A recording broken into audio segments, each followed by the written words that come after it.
lagi di ngos-ngosan ngopi nih santai bareng Mbak Yus. Nih, tak kirai polemik soal debat cawapres kemarin itu wes rampung pong ya. Sebule masih berlanjut berjilid-jilid. Di beberapa media dikupas mimik cangtit. Alah, Mbak Yus nggak mau ngucapin itu.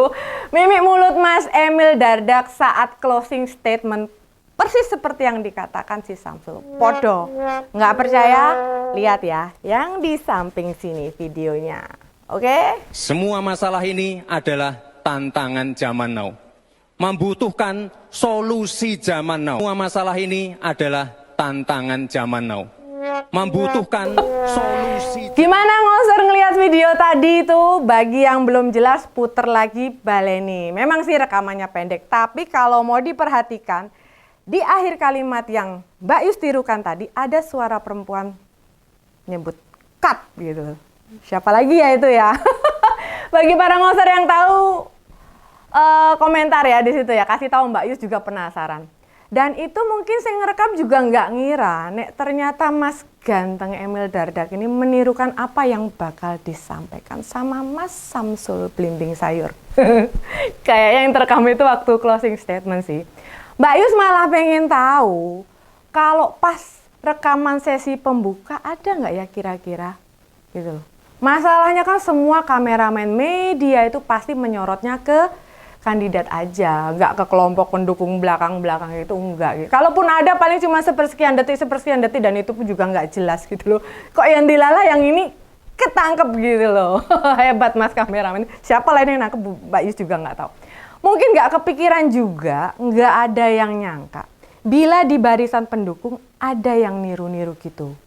Makanya kita kan jadi mikirnya tuh kemana-mana. Mungkin ngoser ada yang mikir jauh sampai ke akhirat segala. Isah, ojo mikir amal ibadah sih wae. Nah, di sini ada dua persepsi yang disorot sama netizen maha benar ya. Apakah itu menandakan Mas Emil yang memandu apa yang disampaikan Mas Gibran? Atau pas latihan debat Mas Emil mendampingi terus? Sehingga dia juga hafal kalimat yang bakal diucapkan oleh Mas Samsul Blimbing Sayur ini. Sekaligus ngecek gitu loh. Yang keliru ada apa enggak, terus yang enggak diucapkan yang di bagian mana gitu. Pasti para ngoser pada bayangin kan masa kecil mulut suka komat kami sepanjang jalan bila ada tugas hafalan gitu. Ya toh, bener toh? Bukan komat kami ti alam loh, ini nyeluk Mbah Dukun ya. Ada juga yang menyebutkan video ini membuktikan apapun yang diucapkan cawapres Prabowo ini murni hafalan. Jadi bukan idenya sendiri yang murni, yang itu dipikirkan pada saat debat. Enggak. Bukan murni hafalan. Ya Mbak Yus paham lah, semua kandidat itu pasti belajar mencatat beberapa hal yang perlu disampaikan atau prediksi apa aja yang akan ditanyakan. Sehingga itu memang membutuhkan latihan gitu, latihan untuk menjawab gitu. Iya kan? Nah, artinya bentuk melatihnya itu menulis pointer saja mestinya, bukan kalimat rinci, kata per kata.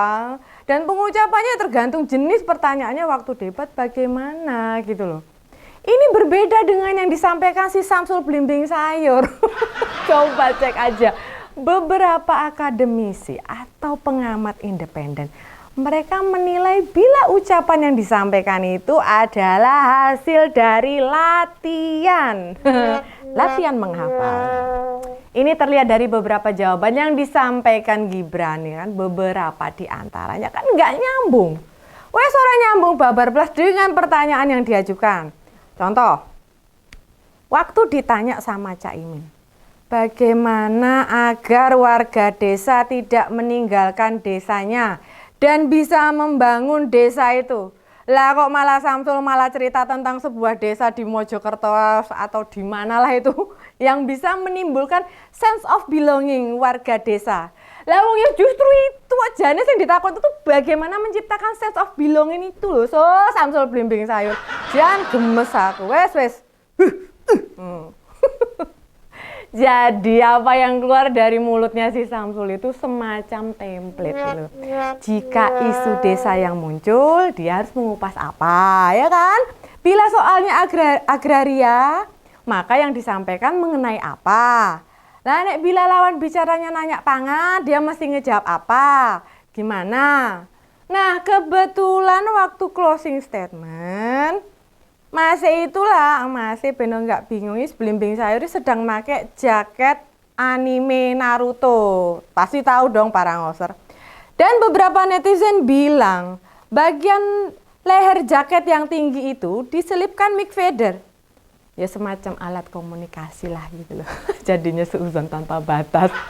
Paling kemarin-kemarin juga begitu ya kan. Asumsinya para netizen itu karena dia tuh memakai banyak banget 3 alat gitu kan. Jadinya mikirnya wes aneh-aneh gitu.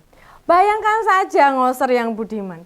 Kita ini lagi nyari pemimpin yang punya visi, punya pandangan, arah yang jelas kemana Indonesia mesti berjalan. Wes, anggaplah video mau sebagai hafalan. Lah, terus nanti nek jadi wakil presiden apa ya tiap hari yo hafalan. Bar kuwi bencan songo bengi wis ngantuk ngono ki. Terus rakyat ngadepi panjangnya malam karena masalah berat beban sehari-hari ku mbek sopo sambate gitu loh. Ngandelin apa wowo. Jalan wes gloya-gloyo limbang, limbung, glundang-glundung, atau kejelungup barang. Apa mungkin bisa kesana kemari nemuin rakyat? Kita ini butuh pemimpin yang memperjuangkan, yang memperbaiki, yang membantu rakyat. Bukan pemimpin yang malah umpak-umpakan menikmati fasilitas pejabat yang itu disediakan oleh rakyat. Ingat, disediakan oleh rakyat, gitu loh. Bagi kita yang jeli, tampilan Samsul Blimbing Sayur di panggung debat ini makin menunjukkan secara kualitas dia memang masih jauh dari harapan. Jauh. Sekarang ini saja jika ditanya atau doorstop sama wartawan, mestilah jawabannya singkat-singkat, yuk langsung minggat. Gitu. Atau ada undangan seminar, debat, atau yang berbau posisinya sebagai cawapres, dipastikan pasti melipir menghindar, wis minggat terus tanpa pamit. Wes etikane wis ora ono babar blas nyatan.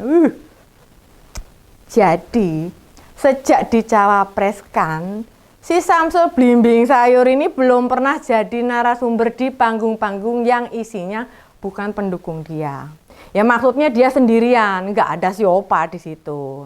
Nek mung podcast atau wawancara media TV kan relatif linear dan pertanyaannya nggak tajam loh. Nah, beranikah Samsul Blimbing Sayur muncul di podcastnya Bang Abraham Samad? Atau Pak Akbar Faisal? Atau Bung Ruki Gerung yang mulutnya sepedes tamparan sendal jepit swallow? Apa Profesor Renat Kasali? Nah, mereka aja mungkin ya males kok ngundang wali kota Solo jadi narsum. Lah Mbak Nana aja nggak mau ngundang. Atau Mbak Mary Riana. Tuh nggak ada yang terbaru kayaknya.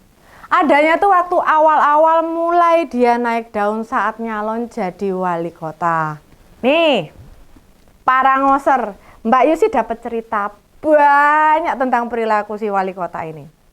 Wali kota Blimbing Sayur ini. Soalnya kebetulan banyak teman yang tadinya itu orang dekatnya Mas Wali. Jangankan sama rakyat, wong selama jadi wali kota saja dia tidak membuka komunikasi rutin. Entah itu bulanan atau 2 bulanan dengan tim media Mas Wali. Ya sama wae toh, gitu loh. Ora ono betane nyata emang ngono wonge gitu loh. Sejak dilantik sampai sekarang kabarnya enggak pernah ada pertemuan sama mereka. Mbak Yus nyoba nyari info. Siapa sih teman yang sering diajak ngobrol sama Mas Wali? Jebule gak ono. Enggak ada. Jadi kabarnya dia itu urusannya murni kerja njuk mulai no. Wes ngono tok gitu loh. Di sini ada perbedaan yang sangat signifikan. Bagaimana cara Jokowi waktu jadi wali kota sama si Blimbing Sayur jadi wali kota ya wes beda tuh. Dulu itu Pak Jokowi sering malam-malam itu muter-muter sama sopirnya nemuin tokoh masyarakat atau mampir ke beberapa rekan atau tokoh partai.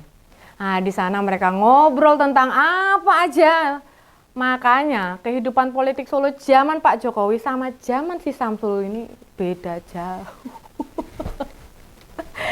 Jangan cerita zaman Samsul lebih banyak bangunan fisik. Ya iyalah banyak. Pak EW presiden ya toh, gas langsung turun dari pusat. Enggak kayak zamannya Pak Rudi yang itu memang bener-bener nyari dengan sendiri, makanya ya susah dapet gitu loh. Iya kan, ya ojo di padak-padak. Ya ono lagune. Jangankan Samsul, kowe lho. Iya kowe. Kowe sing nonton aku lho. Nek bapakmu presiden, terus nek dirimu jadi wali kota, akan melakukan hal yang sama. Itu bukan istimewa atau hal yang luar biasa gitu loh. Wis ora ono istimewane babar blas. Nah, dari yang Mbak Yus papar ke tadi semua, di sini kesimpulannya jelas. Pengetahuan politik si Samsul ki wis belum memadai. Janganlah sampai dipaksakan untuk lompat jadi cawapres gitu loh. Berat Pulgoso. Ini jabatan penting, bukan main-main ya toh. Kayak dia pas debat itu main-main gaweane gitu loh. Sampai dilokke debat SD, SMP ngono ya ora wis tamparan keras gitu loh. Mung ketok ya tambeng ae. Ini bukan hal main-main, ini tuh jabatan penting, bukan ban serep juga. Ingat, dengan usia Opa yang sudah 72 tahun, pasti tenaganya terbatas gitu loh. Nggak bisa melakukan mobilisasi tinggi. Kondisi fisik itu menjadikan si Samsul yang bisa jadi ditugaskan sing muter-muter terus gitu loh. DE yang dikongkon muter sana, muter sini, sana sini gitu loh. Lah masa selama muter-muter itu sambutannya pakai teks dari sekretariat Wapres. Kayak nggak ada hal lain yang bisa disampaikan. Yo wis abot banget nek carane kaya ngono kuwi. Berat. Ingat loh, meski seorang presiden dapat fasilitas teks pidato, enggak jarang beliau sambutan tanpa teks. Itu menunjukkan kemampuan dirinya memahami apa yang dihadapi. Sudah jelas, tingkat kecerdasan Pak Jokowi itu jelas jauh di atas Opawo sama si Samsul. Dan para ngoser pun juga harus seperti itu. Lebih cerdas, oke? Lebih teliti, oke? Sekian ngos-ngosan ngopini santai bareng Mbak Yus. Kita ketemu lagi di ngos-ngosan selanjutnya. Bye!